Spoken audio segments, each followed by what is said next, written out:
soyayya sai dai darasin sani mun gama babin nan. A darasin awwal darasi na farko, a soyayya sai dai darasin sani mun gama babin nan. Hobi hobi Hobi hobi na, galbi galbi ruhi ruhi ana.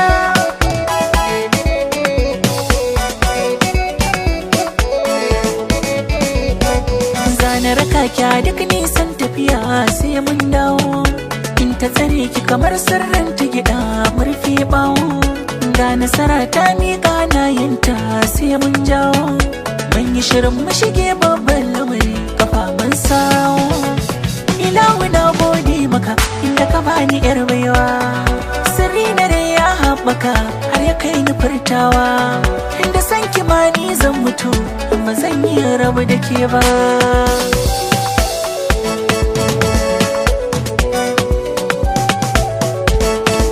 Ci gaban ka nake so baby na, daga hannu hobi na, addu'a zan yi maka zaɓi na, komai na ce maka ce amin.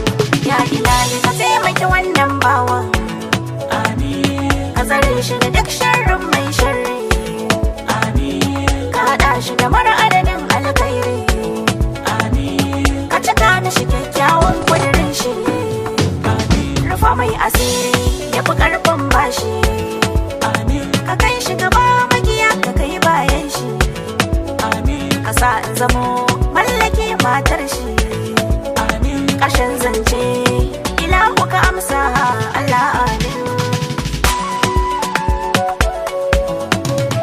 Nikin gama min komai kina son kallona, in haɗu da ke yafi kina ƙura daɗina, madubin kallona inda san ki nake kwana, zo cika buri na kar da mu kai ruwa rana, haƙar da muke da ke kyanta ta cimma haƙa yafi. Ina tsoron mutuwa dabban barka, wayo dai na ganin kyakkyawar fuskar ka. Oh oh, tsoka jini gangar jiki a ruhi ɗaya, kai ne kaɗai mai mallakin daga zuciya. Mun zama ɗaya, soyayya ni da kai ba rabuwa.